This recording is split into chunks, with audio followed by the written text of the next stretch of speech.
derecho, fútbol al derecho, fútbol al derecho, fútbol al derecho. Goles de justicia en cada jornada, silbato y toga, un mismo estruendo. Ganamos todos en esta batalla. Bienvenidos a Fútbol al Derecho, el programa especializado en hablar del mundo jurídico a través del lenguaje universal, el fútbol. Bueno, nuevamente Harold Cárdenas, aquí abogado egresado de la Universidad Libre, especialista en Derecho Deportivo, y les quiero dar la bienvenida a nuestro tercer episodio de Fútbol al Derecho por la emisora Centenario de la Universidad Libre. Estamos muy contentos por la acogida y los buenos comentarios que hemos recibido en nuestras dos primeras emisiones. Si no nos ha escuchado, les recordamos que pueden oírnos a través de nuestra página web de la emisora. Para esto, les voy a invitar a que es muy sencilla la tarea. Vaya al navegador web de su preferencia, escriba ahí emisora virtual Centenario, le aparece el enlace respectivo y cuando esté en la página de la universidad, van a ver un subtítulo que dice programas y episodios de la emisora virtual. Van a ver las distintas pestañas con la parrilla de programas que tenemos para ustedes, en donde podrán encontrar a Fútbol al Derecho y ya, solo es dar clic ahí y encontrarán los dos primeros programas que ya tenemos hasta el momento. Pero si lo suyo es el formato podcast, les recordamos que estamos en Spotify, en donde nos podrá encontrar buscándonos como Podcast de la Universidad Libre o Fútbol al Derecho en Spotify. Estamos seguros que la barra jurídica y futbolera seguirá creciendo en la totalidad de facultades de nuestra universidad y sus seccionales. También les recordamos que estos episodios se emiten en YouTube a través de nuestro canal Fútbol al Derecho. A propósito, quiero aprovechar y saludar a nuestro colega el gran Diego Martins, quien desde la República Oriental del Uruguay nos saludó en los comentarios de Spotify, así como a Guillermo Maecha, quien dice que con don Sergio hacemos una gran dupla en este programa. Como siempre, la invitación es a suscribirse a Fútbol al Derecho en YouTube, así como las distintas redes sociales donde nos encuentran así, Fútbol al Derecho. También recuerden que este espacio es una colaboración con FAD Servicios Legales, expertos en Derecho Deportivo, quien presta sus servicios en materia de consultoría y asesoramiento en Derecho Deportivo en Colombia y en el exterior. Y puede contactarnos a través del correo info@futbolalderecho.com en la línea telefónica más 57 323 229 3752 o en la página web www.futbolalderecho.com. Y por último, en esta brevísima introducción, queremos decirles que ya tenemos nuestro correo institucional, así que ahí nos merecemos un aplauso, en donde nos van a poder escribir a futbol.alderecho@unilibre.edu.co para que nos escriban sobre el programa, propongan sus temas o, por qué no, pidan ingresar a jugar a la titular de alguno de nuestros episodios. Don Sergio, buenas tardes, buenos días, buenas noches, sea el momento en que nos estén oyendo. Harold, una feliz tarde, un feliz día, una feliz mañana, madrugada también. Eso no tiene problema. A todos los estudiantes de la universidad, obviamente, de nuestras seccionales y todos los compañeros de la Universidad Libre. Hoy breve porque hoy sí tenemos un tremendo programa con un tremendo invitado súper importante. Así que me parece muy bien. Vamos de una vez con nuestro editorial de Fútbol al Derecho. Bueno, este editorial de Fútbol al Derecho lo hemos denominado de la siguiente manera: 13 de febrero, fecha de nacimiento de dos grandes pasiones, la Universidad Libre y el América de Cali. El 13 de febrero se convierte en una fecha hito para los que llevamos en la sangre estas dos grandes pasiones, la jurídica y el fútbol. En primer lugar, hablemos de nuestra alma mater, la Universidad Libre, quien el pasado 13 de febrero cumplió 102 años de existencia. Y es que la historia de la Libre se remonta al 10 de mayo de 1912, en donde debe tenerse en cuenta la suscripción de una escritura, don Sergio, la 332 de 1912, en donde se organizó la Sociedad Anónima de Capital Limitado Universidad Libre. En 1922 se llevaría a cabo la Convención Liberal de Ibagué, en donde se consiguió el apoyo para la fundación de nuestra universidad, siendo el gestor de dicha idea y finalmente fundador de nuestra casa de estudios el general Benjamín Herrera Cortés. Este fue el inicio que materializaría la apertura de puertas de nuestra universidad. El 13 de febrero, que es la fecha clave de 1923 en la ciudad de Bogotá. Recordemos además que en 1932 el rector de la Universidad Libre fue el caudillo liberal Jorge Eliezer Gaitán, quien además, mi querido Sergio, posteriormente termina siendo el alcalde de Bogotá entre 1936 y 1937 y promovió la construcción del Estadio Nemesio Camacho del Campín, que se materializó el 10 de agosto de 1938. Datico, Sergio, Aide Anzola fue en 1947 la primera mujer graduada de la Facultad de Derecho de la Universidad Libre. Nuestra primera seccional de la Universidad Libre fue en 1956. Se denominó Litoral Atlántico, que hoy es la seccional Barranquilla. En el 71, seccional Pereira, 73, seccional Cúcuta, 73, seccional Cali, 74, seccional Socorro en Santander y 1996, la seccional Cartagena. Entendida como universidad, ¿no? Porque previamente ahí estaban establecidos unos colegios. Pues hoy, 102 años después, don Sergio, la fundación de la Universidad Libre nos permite, entre otros, estar hoy en la emisora Centenario, hablando de fútbol y de derecho deportivo, así que con eso le damos un feliz cumpleaños a la Universidad Libre. Un minutico para que nos diga algo de la U. No, yo simplemente quiero referirme a un tema. Para el pueblo irredento y del pueblo, por el pueblo la revolución, con las aulas abiertas a todos, se construye una nueva nación. No quiero decir más al respecto, creo que esa parte del himno de la universidad resume todo lo que tengo de pensamiento sobre el tema. Genial, genial. Bueno, Sergio, y también, bueno, Fútbol al Derecho es abierto a todos los equipos de fútbol, pero nos pareció muy coincidente que el 13 de febrero, pero de 1927, es decir, 4 años después de fundada nuestra universidad, nacía otra institución histórica, pero del fútbol, el América de Cali. El primer partido se dio cuando 11 jugadores aficionados enfrentaron a un equipo conformado por los hermanos maristas en las afueras de Cali ese día, el 13 de febrero de 1927. El partido terminó 3-3.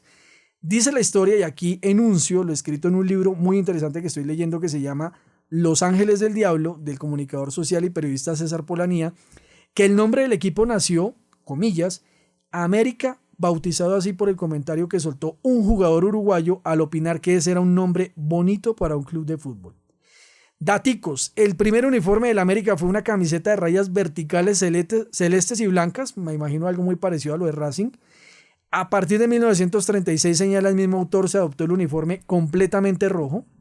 Benjamín Urrea, apodado como Garabato, dicen que fue el causante de una maldición que perduró durante 31 años hasta el 19 de diciembre de 1979. Aquel 19 cuando el América consiguió su primera estrella en el fútbol colombiano de la mano del gran Gabriel Ochoa Uribe. De 1982 a 1986 ganó de manera consecutiva la Liga Colombiana, siendo a la fecha el único equipo en conseguir este logro. 4 finales de Copa Libertadores tiene el América y todas las perdió. 1985, 1986, 1987 y 1996. En 1999, América obtiene su única Copa Internacional, que es la Copa Merconorte, en donde derrotó a Independiente Santa Fe. Porque así, Sergio, son datos y hay que darlos. Son datos. En el año 2011 desciende a la segunda división del fútbol colombiano, producto de una grave crisis administrativa, financiera y deportiva que traía ahí la tragedia anunciada de ciertas cosas que habían pasado. Y regresa a la primera división en el año 2017. A la fecha, América cuenta con 15 títulos de liga y, por supuesto, a la barra jurídica y futbolera les decimos que nos dejen los comentarios de los cumpleañeros que estamos estrenando aquí, que es la Universidad Libre y el América de Cali. ¿Algo del América, don Sergio? Sí, que pues el América es de Cali y el general Benjamín Herrera Cortés es caleño también, ¿no? Demasiadas coincidencias. Y ambos su color representativo, el rojo. El rojo. La Universidad Libre se identifica con el rojo full y pues... No, felicitaciones a los hinchas americanos. Que últimamente le han ganado finales. Dejemos así. Vámonos con la jugadita de la semana. Bueno, y ahora entramos de lleno a nuestra jugadita de la semana y hoy vamos a hablar del derecho de asociación en el fútbol colombiano. El litigio entre la Federación Colombiana de Fútbol y Acolfutpro. Y es que nuestra jugadita de la semana tratará sobre la demanda o litigio que actualmente cursa en el juzgado 12 laboral del circuito de Bogotá y que pretende, inicialmente por parte de la Federación, se logre la disolución, liquidación y cancelación de la inscripción del registro sindical de la Asociación Colombiana de Futbolistas Profesionales, ACOLFUTPRO. Dicha demanda fue iniciada precisamente por la Federación y la DIMAYOR en contra de la mencionada asociación.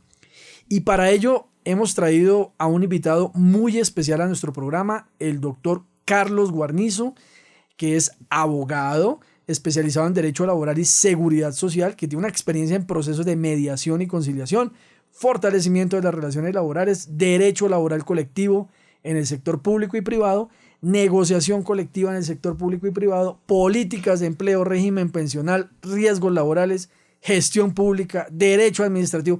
Este doctor sabe demasiado, ya que me está dando aquí como pena porque siento que no he hecho nada, Sergio. Pero sobre todo el abogado que protege y propende por el derecho de asociación en ACOLFUTPRO, valga la redundancia. Así que, doctor Guarnizo, estamos muy contentos de tenerlo el día de hoy. Sergio, y estoy viendo aquí la hoja de vida. El doctor Guarnizo además tiene su título de abogado de la Universidad Autónoma de Colombia, pero además es especialista en Derecho Laboral y Seguridad Social de nuestra Universidad Libre de Colombia. El doctor Guarnizo se especializó cuando nosotros entramos a la universidad, estoy viendo aquí, 2001. Eso fue ayer, eso fue hace poquito. ¿Sí o no, doctor? Doctor, bienvenido. Primero, muchas gracias a la Universidad Libre por la invitación. Y mi primer intento de ingresar a la universidad para estudiar Derecho fue en la Libre, ¿sí? Solo que en aquella oportunidad tuve una dificultad con el nombre. Me habían bautizado Carlos José, pero en el registro civil estaba José. Y en aquella época era muy, muy difícil ingresar a la universidad. Y creo que di una ventaja comparativa ahí. Y mientras arreglaba eso, pues perdí el cupo. Pero mi primera intención fue ingresar a la Universidad Libre. Perfecto, doctor Guarnizo. Bueno, hoy queremos hablar y un poco recordarle que primero usted es nuestro gran primer invitado en el programa de Fútbol al Derecho en este formato de radio. Y hace varios programas venimos hablando de este tema del derecho de asociación. Aquí obviamente nos escuchan muchos estudiantes de la Universidad Libre, seguramente que están interesados también en esta área del derecho laboral, particularmente en el tema del derecho colectivo, pero también se ha vuelto de más o menos hace 20 años que nace ACOLFUTPRO, la mención permanente de esta asociación. Y antes de entrar de lleno a la demanda, pues nos gustaría conocer un poco qué es ACOLFUTPRO, para que los estudiantes se sintonicen y para que digamos las cosas como son, porque muchas veces la gente tiende a equivocar qué es ACOLFUTPRO. Los medios no ayudan mucho también a veces a identificar. Entonces usted escucha permanentemente, dicen el sindicato de futbolistas, la agremiación de futbolistas, son 5 gatos de futbolistas, porque es que a veces termina siendo eso. ¿Qué es ACOLFUTPRO, doctor Guarnizo? Bueno, ACOLFUTPRO es la Asociación Colombiana de Futbolistas Profesionales y es la organización de trabajadores que agrupa a los futbolistas del fútbol nacional, a los futbolistas colombianos. Es necesario hacer esa precisión porque, digamos, hay una discusión semántica y exegética del derecho de asociación. Entonces, si ustedes miran la historia de ACOLFUTPRO, su primer presidente es Iván Ramiro Córdoba, que juega en Italia. En el Inter en ese momento. El secretario general es Mario Alberto Yepes, que juega en Italia. Jorge Bermúdez, el Chicho Serna, Óscar Córdoba, Juan Pablo Ángel, que ninguno juega en Colombia. ¿Sí? Pero es la Asociación de los Futbolistas Colombianos. Esto tiene que ver porque las normas internacionales del trabajo que expide la OIT y que son de obligatoria observancia para las autoridades nacionales, porque forman parte incluso de la legislación interna a la luz de la Constitución Política, que dice que los tratados internacionales del trabajo debidamente ratificados forman parte de la legislación interna, y entonces en consecuencia son normas que están por encima de la ley. Son normas de orden supralegal, ¿sí? Y el Código Sustantivo del Trabajo es una ley y los convenios tienen el estatus constitucional y el derecho de asociación es no solo un derecho fundamental, sino que hace parte del bloque de constitucionalidad. O sea que es de los plus fundamentales. Entonces, ACOLFUTPRO nace en el 2004 con 134 futbolistas, por iniciativa de Iván Ramiro Córdoba y de Luis Alberto García, y desde entonces empieza a representar los futbolistas colombianos. Nace como una organización de naturaleza civil. Y eso ya se ventiló incluso, lo hablaremos más adelante, sobre el punto de discusión, que son una asociación, no son un sindicato. Vamos a hablarlo más adelante. Pero nace en el 2004, adelanta unos procesos de negociación, donde incluso el mismo Ministerio del Trabajo no reconoce a la asociación como tal. Sin embargo, se inician los procesos de negociación, se firman unas actas, y creo que la asociación logra dos cosas muy importantes, que si bien es cierto no son consecuencia de propiamente un acuerdo laboral, una convención colectiva, sí lo son por su capacidad de incidencia, de intervención y de presión ante las autoridades colombianas. En primer lugar, para esa época no todos los futbolistas tenían contrato de trabajo. Entonces era muy recurrente que incluso si se lesionaban, y usted sabe que pues ya desde entonces la seguridad social estaba asociada al contrato de trabajo, pues estaban totalmente desprotegidos los futbolistas. Fruto de esa presión, hay unas inspecciones del Ministerio del Trabajo, se sancionan los clubes porque no tienen los contratos de trabajo. Hoy todos los futbolistas tienen contrato de trabajo. Pero además, doctor, en esa época también se le hacía el quite al contrato de trabajo, suscribiendo otro tipo de instrumentos jurídicos para enmascarar esa prestación del servicio, digamos, de esa prestación personal de la fuerza laboral en este caso. Y todavía ocurre. Ok. Solo que ahora ocurre teniendo como base el contrato de trabajo. Entonces, el contrato de trabajo cubre una parte del salario, ¿sí? Y otras modalidades de carácter civil o comercial cubren el resto del salario porque seguirá siendo salario, ¿sí? Entonces sigue existiendo esa figura. Lo que pasa es que en aquella época todo era estas figuras que encubrían las relaciones laborales propias de los futbolistas. Entonces creo que una primera gran conquista de la asociación es lograr la formalización de los trabajadores. Pero igualmente en aquella época no habían muchas sociedades como tal. Los fútbols eran igualmente organizaciones muy informales. Y es una queja ante la Superintendencia de Sociedades la que obliga a los clubes a formalizarse ya desde la perspectiva empresarial. Estos son dos logros, o sea, Acolfutpro puede reclamar la formalización empresarial del fútbol colombiano y la formalización laboral del fútbol colombiano. Son dos grandes conquistas que ha tenido. Hoy la mayoría de los clubes están al día, o sea, son excepcionales y son situaciones muy excepcionales cuando dejan de pagar. En aquella época podía durar meses los futbolistas sin estar recibiendo y no había ningún tipo de sanción. Entonces, de facto, la asociación ha tenido una serie de conquistas muy importantes. Hemos intentado desde hace 20 años tener procesos formales de negociación, como ocurre en el mundo del trabajo en general, pero además como ocurre en el fútbol, ¿sí? O sea, es que los fenómenos de negociación colectiva ocurren de manera cotidiana en Europa. O sea, esto no es novedoso. No. Lo novedoso es que nos hubiésemos demorado tanto. Lo novedoso, desafortunadamente sí. Esa es, digamos que no la novedad, pero sí la particularidad, porque no es ninguna novedad. O sea, en el fútbol colombiano hay una informalización de las relaciones muy, muy acentuada. Y eso pues se traduce en una falta de reconocimiento de las partes, ¿sí?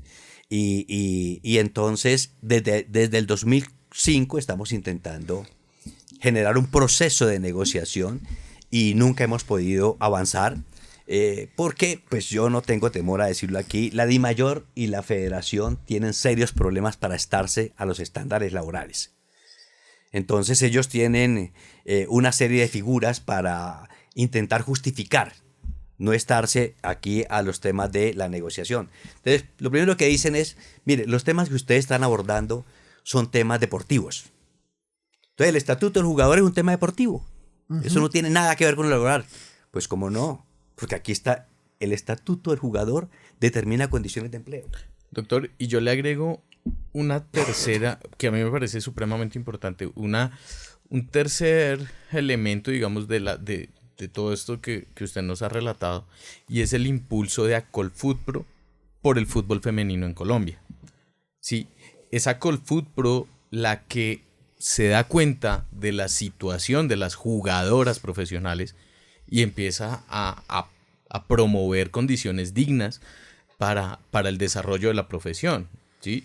Y creo que ese es un logro supremamente importante, porque eso lo que ha permitido y ha irradiado, y alguna vez lo hablamos en Fútbol al Derecho, es que el fútbol femenino se ha convertido en un nicho mucho más personal, mucho más, en algunos casos hasta familiar, porque tiene una incidencia mucho mayor en ese sentido. Las escuelas de fútbol han venido abriendo esto, pero yo sí creo que ese tercer elemento de la importancia de Acolfutpro dentro del negocio y el deporte del fútbol, porque es que hay que reconocerlo hoy como es, y dentro de la comercialización del fútbol, para mí ha sido fundamental, Harold. Pero total, y disculpe, doctor Guarnizo, y en efecto esta ha sido una temática permanente de Fútbol al Derecho, porque si ya traíamos digamos, si ya veníamos con esta situación anómala para el fútbol masculino, ni hablar del femenino, que hasta hace muy poco, y si no es por estas jugadoras que tienen éxitos a nivel internacional, todavía se seguiría tapando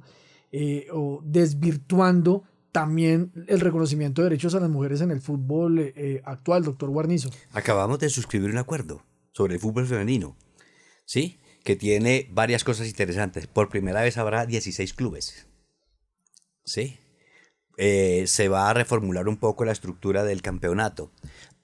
Por primera vez los contratos serán por la temporada, es decir, desde el día que comienza hasta que termina. ¿Por qué? Porque ocurría que los contratos se celebraban por obra o labor y era por el tiempo que duraba el club jugando. Y entonces, una final aquí cuando los contratos ya habían terminado, ¿no?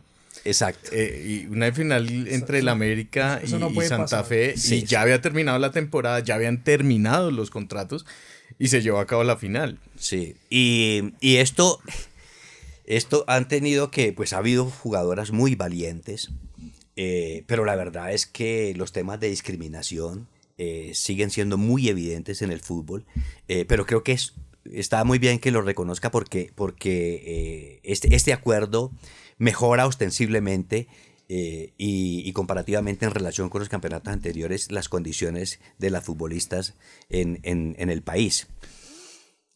Y bueno, y luego en el 2019 volvemos a presentar otro pliego. Ajá. Y tenemos desde entonces este interés por negociar. Cuando le presentamos el pliego, la federación, no, mejor la DIMAYOR, Jorge Enrique Vélez, dice, es que yo no tengo que negociar con ustedes, yo simplemente recojo esas opiniones de ustedes como unas consideraciones, unas recomendaciones, y veré si las adopto o no. Entonces tenemos que forzarlo a sentarse a negociar, presentamos una querella al Ministerio del Trabajo, y bueno, fruto de la presión también de las autoridades del trabajo, se han sentado a negociar con nosotros, a conversar, dicen ellos, a dialogar, los vamos a escuchar. Entonces hay una especie de negociación descafeinada, ¿sí? Sin los estándares propios y los requerimientos propios de la negociación colectiva consagrada en el Código Sustantivo del Trabajo, porque ellos se resisten a reconocer la asociación como la vocera de los trabajadores.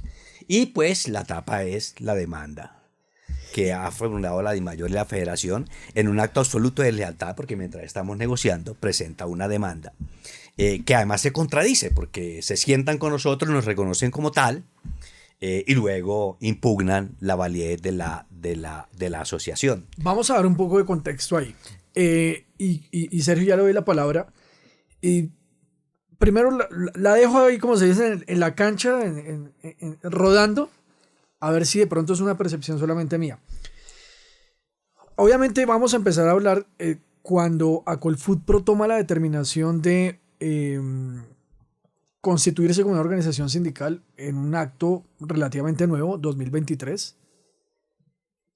¿Y qué tan de la mano va esto? Obviamente con la llegada de este nuevo gobierno, el gobierno de Gustavo Petro, en donde obviamente hay un reconocimiento mayor frente al derecho de asociación, que recordémosle a los estudiantes, artículo 39 de nuestra Constitución Política. ¿Y qué tan de la mano va eso? Además, con la llegada de Gloria Inés Ramírez al Ministerio del Trabajo. Alguna vez lo hablábamos en un programa, Sergio, precisamente de ese tema, y empezamos a sentir que con la llegada del gobierno, obviamente había un refuerzo, como se dice, frente a este tema. Se la dejo ahí en la cancha para que me la responda Sergio. No, lo importante, vamos a hablar obviamente de la demanda y de la sentencia del juzgado. Aclararle a los estudiantes que las sentencias judiciales son de obligatorio acatamiento. Pero eso no opta para que no podamos criticarla, para que no podamos desglosar sus elementos, que es lo que vamos a hacer aquí con el doctor Guarnizo, precisamente por esto, porque ya tendremos nosotros unas percepciones. Desde el principio lo dijimos, a mí me parece que la sentencia es un poco contradictoria en el sentido de reconocer el derecho de asociación, pero mantener unos esquemas pétreos respecto a lo que es la asociación como tal. Unos esquemas que hoy por hoy no, digamos, no conviven con la realidad laboral y económica del mundo laboral, y de ese reconocimiento del fútbol no solo como un deporte, sino como una actividad comercial, económica, un negocio. Entonces, eso digamos como antecedente de lo que vamos a comentar con el doctor Guarnizo. Dos cosas. Primero, para responder su pregunta. Recuerdo que presentamos el pliego en el 2019, es decir, durante la administración del presidente Duque. Incluso durante esa administración se archiva la querella. ¿Sí?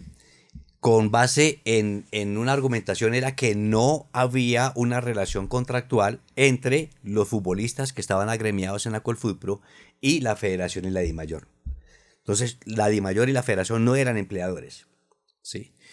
Y efectivamente el gobierno Petro tiene una concepción distinta, muy a tono con los estándares internacionales, y se desarchiva la querella con base en toda una argumentación que expusimos nosotros en su momento.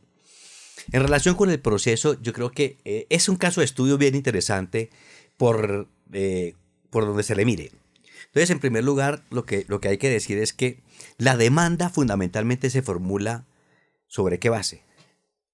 Sobre la base de que Acolfutpro no tenía 25 afiliados, que es el número Ese mínimo. es el quid del asunto. Ese es el quid del asunto. Es todo lo que ellos plantean. Claro, eso es lo que plantea. Y discúlpeme, voy a leer un poquito, porque aquí resumimos un poco los hechos y le ponemos contexto a la gente, y quiero que lo abordemos así.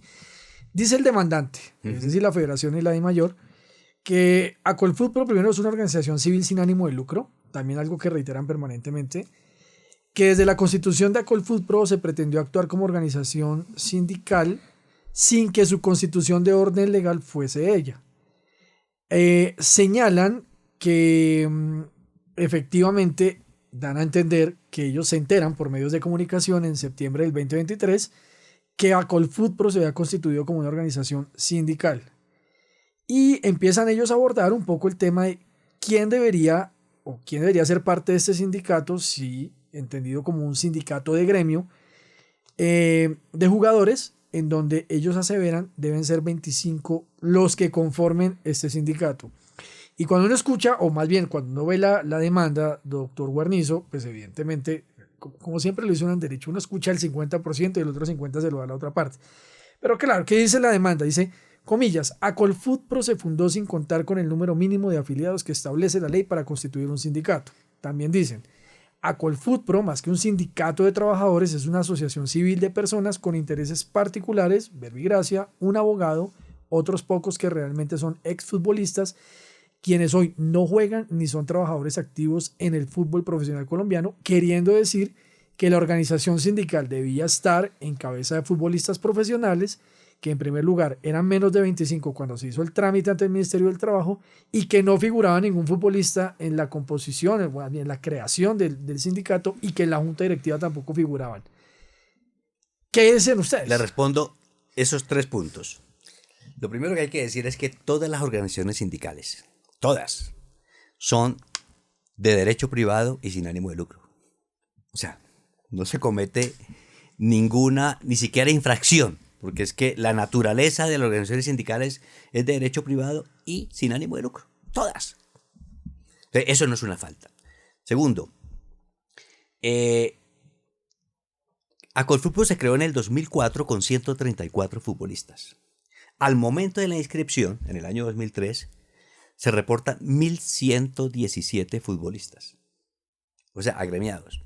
Y en relación con que hay futbolistas no activos, o sea, afiliados no activos, pues es que las normas internacionales, el convenio 87, que es el que tenemos que tener como referente, porque es una norma supralegal, está por encima del Código Sustantivo del Trabajo, es una norma no solo posterior, sino que es una norma supralegal que desarrolla el derecho de asociación en Colombia y que luego es reforzado por la Constitución de 1991. Es que aquí hay dos interpretaciones perversas. Uno es un parroquialismo absoluto, o sea, despojado, ¿sí?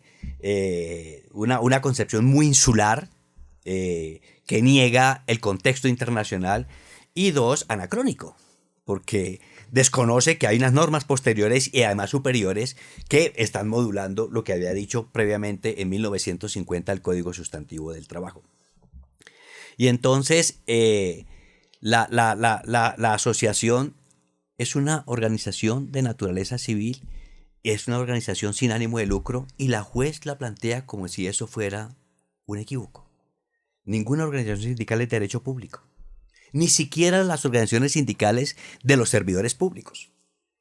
¿Sí? FECODE es una organización de derecho privado y sin ánimo de lucro. Y es una federación, ¿no? Y es una federación. Y es una Además. federación. Sí, es una federación. Pero es interlocutor válido del tanto.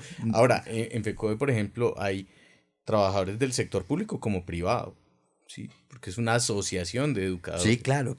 Es decir, es que la gran tensión que hay entre el Código Sustantivo del Trabajo y las normas internacionales es que no quieren aceptar determinados sectores que definitivamente el Código Sustantivo del Trabajo hoy está determinado desde el punto de vista normativo, además, porque hay una realidad fáctica que usted señaló hace un momento, y es que hay dos normas posteriores y superiores. La Constitución Política, que tiene una concepción totalmente distinta de los derechos. ¿Sí? En la Constitución de 1886 el estándar era la ley, todos somos iguales ante la ley. Pero además creo que es que las normas no consultan la realidad hoy precisamente de ese negocio, de esa actividad laboral. Es decir, unas normas de hace 50 años que hoy no se acompasan con la realidad, por ejemplo, de un determinado sector económico como es este, ¿sí? Y de una actividad tan específica como puede ser esa. Me parece que se cierra la banda ese. Sí, pero es decir, tenemos en el país distintos ejemplos de cómo sí es posible. Yo les comentaba aquí extra micrófonos el caso del SICA, Sí. Círculo Colombiano de Actores, creado en 1957, ¿sí? En pleno estado de sitio, porque lo que era natural en esa época era el estado de sitio, y no pasa nada. Es decir, aquí lo que está en discusión es lo obvio. Pero bueno, ahora hablemos de la naturaleza civil, ¿sí? Ahí, ¿qué tenemos que decir?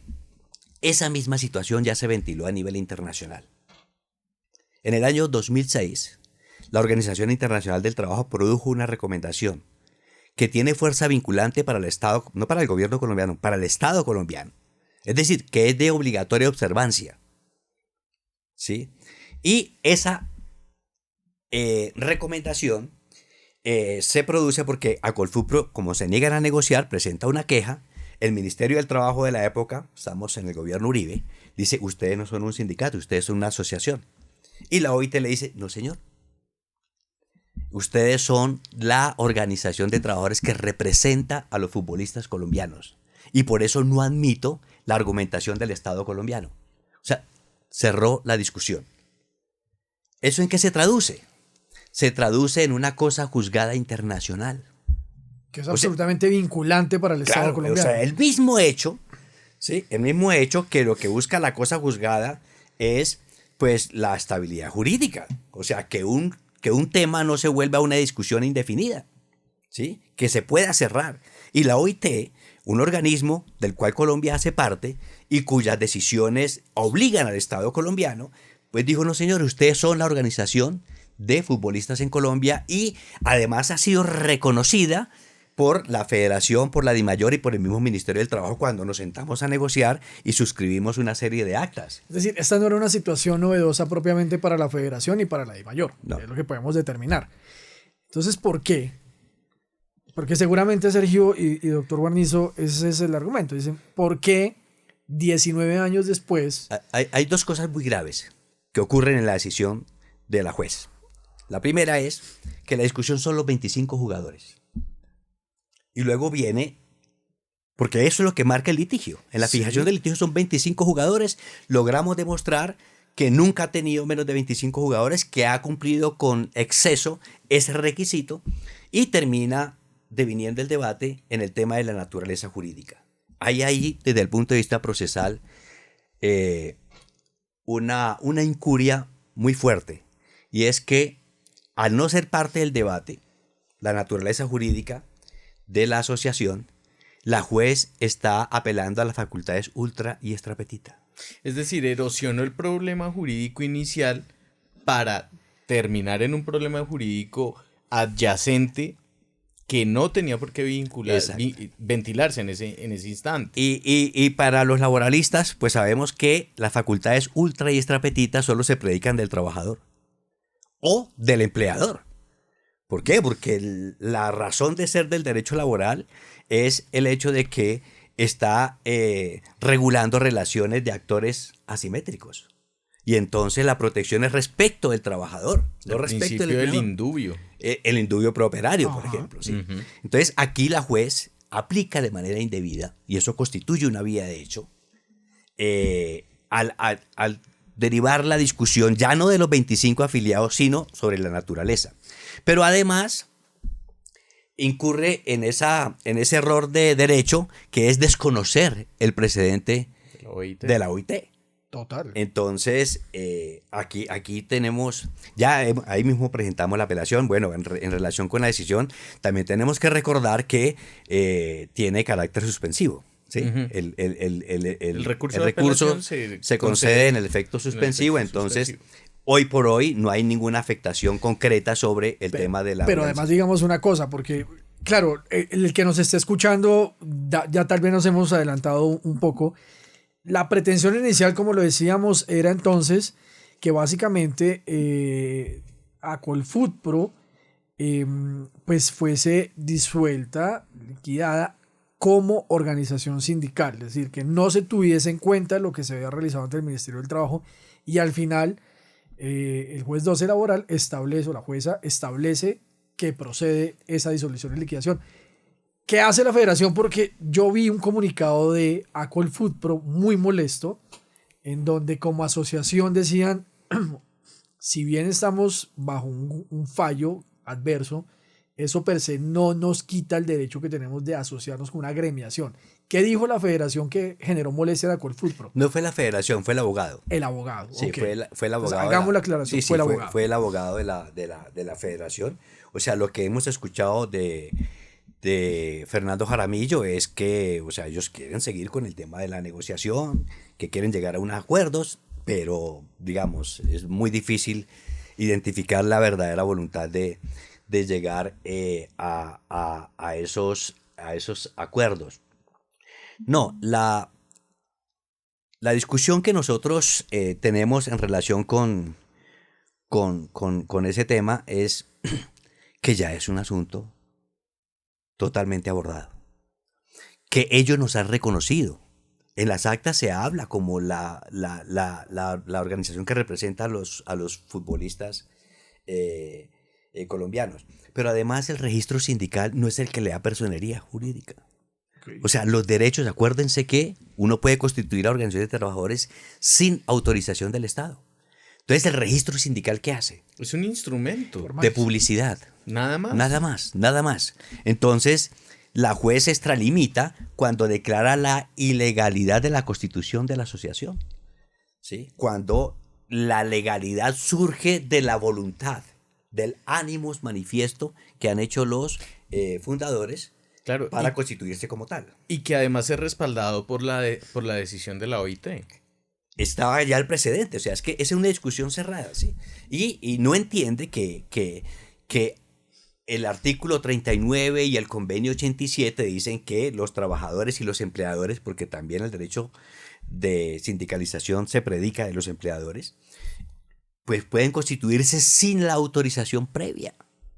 Entonces, este es un requisito meramente de publicidad. Entonces, realmente la juez además está equivocándose en eso, en otorgarle atributos al registro sindical que no tiene. Porque es que se existe por el solo hecho de manifestarse de esa manera. Hay una discusión y digamos que es un argumento que uno permanentemente escucha cuando hablamos de este tema de Acolfutpro y los Acolfutpro, jugadores, clubes, Federación Colombiana de Fútbol y DIMAYOR. Y por parte de Federación Colombiana y de DIMAYOR siempre se ha dicho, nosotros no somos los empleadores de los jugadores, en realidad son los equipos de fútbol, por lo tanto, y lo manifiestan ellos, hay una inexistencia de relación jurídica entre Federación y los jugadores. Por eso ellos siempre han dicho, con nosotros no tienen que negociar nada. ¿Qué trasfondo jurídico hay ahí? En el mundo hay distintos niveles de negociación.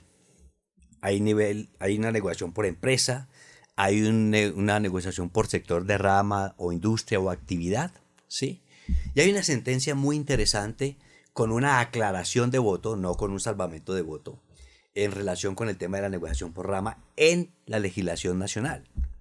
Y lo que dicen los magistrados que aclaran el voto es que no tiene sentido que hayan sindicatos de industria sin que se pueda negociar por sector de industria. ¿Sí? Eso desde el punto de vista de la legislación interna. Pero desde el punto de vista de las normas internacionales, tanto el convenio 98, que habla de la negociación colectiva, como el convenio 154, que habla de la promoción de la negociación colectiva, permiten los distintos niveles de negociación. Y cuando hablamos de la negociación sectorial, pues el tema contractual desaparece.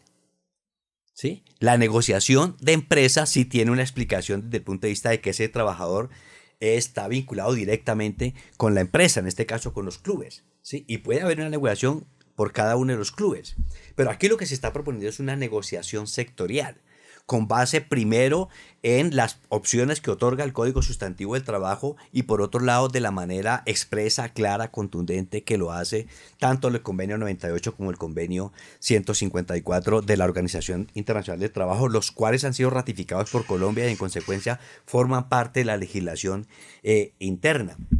Y en ese caso, entonces ya no se requiere la vinculación directa. Y es una modalidad que ocurre de manera frecuente en todo el mundo. ¿Sí? En Uruguay, en Argentina, en Europa se negocia por sector de industria. Hay muy pocas negociaciones por empresa. ¿Sí? Usted en Suecia no encuentra un contrato entre un trabajador y su empresa. ¿Sí? Alguien que trabaja en una tienda en Suecia está cubierto por el convenio colectivo que su sindicato de comercio ha firmado con el gremio del comercio. Y así en general. Pero en el fútbol igual. ¿Sí? En el fútbol los ejemplos es que las negociaciones se dan entre el sindicato de futbolistas de cada país con la liga. Entonces el sindicato de España negocia con la Real Federación Española de Fútbol en Francia, en Alemania, en el Reino Unido, en Argentina, en Uruguay. Se negocia. Quiero recordar aquí que el sindicato de futbolistas uruguayos se llama la Mutual. Uh-huh. Y a nadie se le ha ocurrido en Uruguay impugnar la validez y la eficacia de la Mutual porque no se llama sindicato. ¿No? Eso simplemente se explica porque Uruguay tiene todavía toda una tradición de relacionamiento internacional y entonces allí hay una adopción sincera, genuina de las normas y de la concepción y de la interpretación que las normas internacionales hacen de los derechos del trabajo. ¿Sí? Entonces no se requiere esa relación. Por supuesto que no son empleadores, no faltan a eso, pero es que eso no impide la negociación. No solo no impide la negociación, sino que a la luz del convenio 154 están obligados a negociar. Perfecto. ¿Sí? O sea, la negociación colectiva no es optativa, no es facultativa. Ustedes saben que incluso hay sanciones a los empleadores cuando se niegan a negociar. Y son sanciones onerosas. ¿Sí? Entonces, realmente los argumentos que engrimen tanto la Federación como la DIMAYOR son argumentos que no tienen ningún soporte jurídico, que tienen una interpretación bastante débil, traída de los cabellos, diría yo, y que sobre todo demuestran la falta de lealtad, ¿sí? Porque no puede ser que estemos sentados a la mesa y estén por el otro lado impugnando cosas que son tan obvias. Aquí se está discutiendo si la Tierra es redonda o no. No, y digamos que con tanto reconocimiento de Acolfutpro como un interlocutor válido en las negociaciones, por ejemplo, con el gobierno, con el Estado colombiano, con el ministerio. Es decir, las decisiones que uno ha visto los últimos meses y los últimos años por parte del ministerio lo que determinan es que efectivamente hay un reconocimiento implícito en ello. Y ahí es donde volvemos entonces a esa formalidad que se presente. Una de las excepciones que propuse en la contestación de la demanda fue el hecho notorio. O sea, el hecho notorio no requiere ser probado, ¿sí? Pero no solamente el gobierno, o sea, la OIT. La OIT, claro, en la recomendación de que les hablo, dice que es que Acolfutpro ha sido reconocida por la DIMAYOR, por la Federación y por el Ministerio del Trabajo. ¿Sí? Y hace la recomendación. Y hace la recomendación, sí. La recomendación suena como soft law, pero la recomendación es obligatoria. O sea, no es una sugerencia. Es que no es una sugerencia, a eso hoy. O sea, es un fallo. No, es que le está reconociendo la naturaleza de interlocutor válido. Sí. Y eso es lo que llama la atención dentro de todo miren ustedes esto. Que incluso el espectador acaba de otorgarle un reconocimiento a Acolfutpro. Sí, en el marco de la conmemoración de a todos los deportistas. Sí, eso muestra, digamos, el peso que tiene la asociación en el contexto. Y como lo decía incluso en alguna manifestación Fernando Jaramillo, Acolfutpro hace parte del ecosistema del fútbol colombiano. Lo decíamos en un programa, ¿no? El chismecito es que esa salida... Yo quiero digamos, porque nos toca como ir cerrando el tema y digamos que ahí quedan muchísimas todavía. O sea, aquí podríamos pasar muchísimo tiempo, pero ¿por qué esa reticencia a la negociación? ¿Por qué esa reticencia todos estos años, digamos, a tener a Acolfutpro como un interlocutor válido, cuando en realidad lo que se pretende es no solo un beneficio para los trabajadores, sino que obviamente, que a los trabajadores del fútbol, sino que eso va a terminar redundando en también unos beneficios para las empresas desde el sector empresarial? ¿Por qué cree? Esa digamos, es más una opinión que quisiéramos. ¿Por qué esa? O sea, yo creo que el fútbol se piensa a sí mismo, o mejor, los directivos del fútbol, como un feudo, como una república independiente. O sea, los he escuchado decir en la mesa, por ejemplo, es que si el Ministerio del Trabajo o la SIC o la Superintendencia de Sociedades o el Ministerio del Deporte nos obliga a algo, nos pueden sacar de la FIFA. Porque esa es la intervención de un tercero. Incluso escuché al secretario general de la federación decir es que si nosotros acordamos esto con ustedes, la FIFA nos puede sancionar porque estaríamos haciendo una transacción con alguien extraño. Y yo les decía, o sea, desde el fondo de los tiempos, ¿el fútbol qué es? Una pelota y unos jugadores. Y resulta, o sea, no son los directivos. O sea, el fútbol vive sin directivos. Pero el fútbol no puede vivir sin futbolistas. O sea, si hay algo que no es extraño al fútbol, es el jugador y el balón. Son dos cosas que no son extrañas. Incluso los arcos, usted pone dos piedras y ahí está jugando fútbol. Balón, pie. Pero esas son el tipo de argumentaciones, porque se piensan como eso, como un feudo. Pero ni siquiera cumplen las normas de la FIFA. Entonces, ni las de la Constitución Política. Entonces, por ejemplo, ha habido jugadores que son sancionados por protestar. El derecho al derecho a la protesta es un derecho constitucional. Ustedes vieron los jugadores de Bucaramanga se pusieron una bandita y por eso son sancionados. Un jugador de Santa Fe hace una crítica a los árbitros. Aquí hay delito de opinión. Se está conculcando la libertad de expresión. Y si ese jugador va a los tribunales a exigir que le proteja su derecho constitucional a la libre expresión o a la protesta, entonces puede ser sancionado según el Código Disciplinario, artículo 118, con una suspensión hasta de 5 años. O sea, se niega el derecho de acceso a la justicia. Y cuando le planteamos eso a la federación, dice, no, eso no es así. pero sí está escrito. O sea, es que negar lo que ellos mismos han escrito. ¿Sí? Entonces, mi respuesta es porque se piensan como un feudo, como una república independiente. Y entonces no quieren reconocer ni a los otros, ni siquiera a las autoridades. Bueno, perfecto. Doctor Carlos José Guarnizo, muchísimas gracias por acompañarnos. Como lo dice Sergio, hubiésemos querido más tiempo porque eso es un tema absolutamente interesante, pero entendemos también obviamente la precariedad que a veces da la radio y el tiempo para seguir hablando de esto, pero por supuesto la invitación siempre aquí a Fútbol al Derecho. No, pero además es que la próxima invitación, doctor, es a que nos comente la sentencia de segunda instancia. Por favor. Que nosotros sí esperamos que cambie el panorama.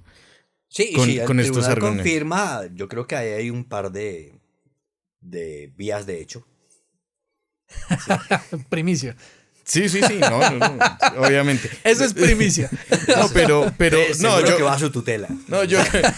y casación y todo el cuento, porque en esto yo sí creo que debe haber un cierre de este tipo de cosas y sobre todo como volvemos al tema desde el principio, a que hoy por hoy no pueden ser simplemente la lectura literal de lo que está en el código, sino la interpretación precisamente de las situaciones que hoy nos atañen en el mundo moderno frente a una norma que hoy por hoy ya está un poco quedada en el tiempo también en su redacción, ¿no?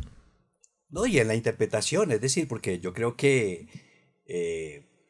hay distintos sistemas de interpretación.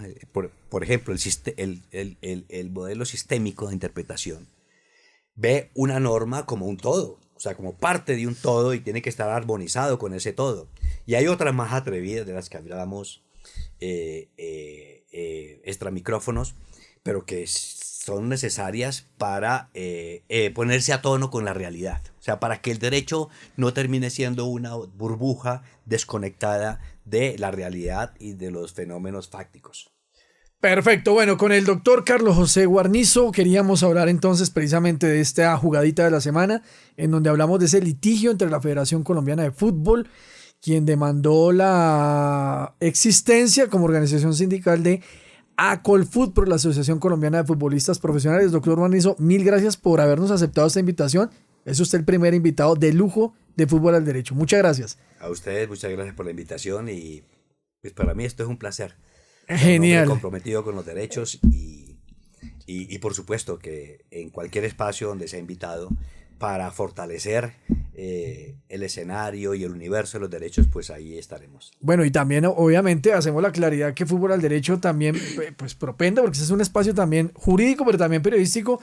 Extendemos la invitación a la Federación Colombiana de Fútbol, si lo considera a través de su apoderado, si se quiere manifestar, porque siempre hay que escuchar a las dos partes. Y lo más importante es que al final los estudiantes, el que nos esté escuchando, tome una propia conclusión con argumentos sólidos desde lo jurídico, desde lo fáctico, y pues nosotros brindamos ese espacio. Nos vamos con nuestra última sección, el algo más en Fútbol al Derecho. Bueno, y nos vamos con nuestra última sección del algo más en Fútbol al Derecho, que denominamos Colombia clasifica al Mundial Sub-20 de fútbol masculino. Y es que, don Sergio, terminó el torneo Conmebol Sub-20 2025, más conocido como el Sudamericano Sub-20, realizado en Venezuela, y que determinó la clasificación de Brasil como campeona del torneo con 13 puntos, Argentina segunda con 10 puntos, Colombia tercera con 9 puntos y Paraguay cuarta con 9 puntos, además de la selección chilena que va a ser anfitriona al Mundial que se disputará entre el 27 de septiembre y el 19 de octubre del presente año. Sergio, Colombia jugó en fase de grupos con Argentina, con quien empató 1-1, le ganó a Ecuador 1-0, derrotó a la selección boliviana 3-2, además de la selección brasileña, a quien también le ganó 1-0. En la fase final nos enfrentamos con Paraguay, a quien derrotamos 4-0, perdimos con Brasil 1-0, mismo resultado con la Argentina, derrotamos a Chile 3-1 y a Uruguay 3-1. Y cierro diciendo, para que usted me dé su opinión, que Colombia termina tercera del torneo y destacamos el buen juego de esta selección Colombia y de un jugador en particular, Neisser Villarreal, quien termina como goleador del torneo con 8 goles. Villarreal le anotó a Ecuador, Bolivia, Brasil, Paraguay, Chile y Uruguay.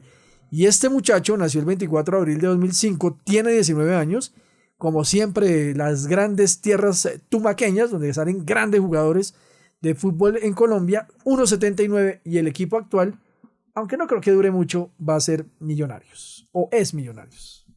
¿Usted qué hacía en el 2005? Estábamos en Cuarto año de Derecho, y Neisser estaban haciendo, imagínense.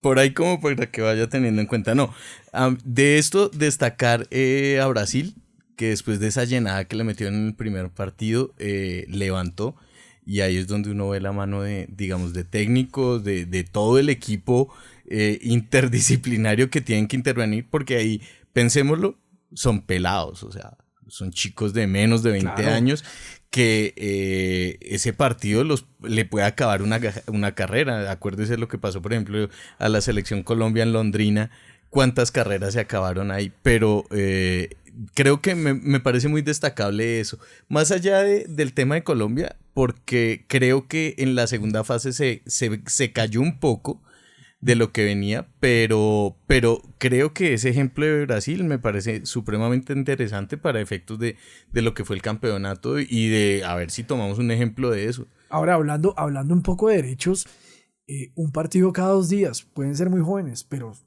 eso también es un tema que tenemos que revolver a nivel de formato, porque evidentemente esa carga física y también la propensión a una lesión con cada 48 horas jugando un partido de fútbol cuando usualmente la norma determina otra cosa, pues es bien interesante lo que pasó ahí. Lo cierto es que nos vamos para Chile. La gran novedad fue, por el contrario, Uruguay, que arrancó muy bien en fase de grupos, termina eliminada, y eso es crisis en Uruguay. Además porque, pues usted sabe que el fútbol uruguayo exporta jugadores, pues de una cantidad, y se van muy jóvenes, ¿no? Entonces que una selección sub-20 pues no clasifique ahí es casi una tragedia charrúa. Por ahora nosotros en septiembre nos veremos en Chile. ¿Qué tal que la Universidad Libre nos envía ya a Chile a cubrir? Nunca está de más. Estamos dispuestos. Invitamos a pautar a muchas personas para que nos lleven a Chile con el joven Omar allá en producción y con don Julián Espinel, a quien como siempre les agradecemos por este gran trabajo en Fútbol al Derecho, el programa especializado en hablar del mundo jurídico a través del lenguaje universal. Y con algo más, don Sergio, nos despedimos. Nos vamos a encontrar el próximo viernes para nuevamente hablar de un tema novedoso en materia jurídica y futbolera. Y lo más importante, pásele la voz a la barra jurídica y futbolera de Fútbol al Derecho en YouTube, de la Universidad Libre en el formato podcast, de Fútbol al Derecho en el formato podcast, y por supuesto no se les olvide que ya nos pueden escribir a nuestro programa a través del correo futbol.alderecho@unilibre.edu.co. Déjenos todos sus comentarios, proponga temas y lo más importante, insistimos, pase la voz a la barra jurídica y futbolera. Chao, don Sergio. Nos vemos entonces. Chao a todos. Chao. Saludos a las seccionales y a los hinchas del América.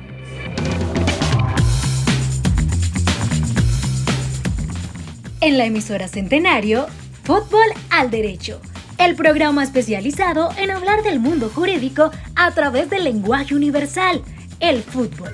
También presentes en YouTube. Conduce Harold Cárdenas y Sergio Lizarazo. Control Master Omar Montoya. Productor Julián Espinel. Coordinador audiovisual Alex Alejo. Dirección General Andrea Mazuera Ayala. Universidad Libre. 102 años educando en libertad para la justicia y la paz.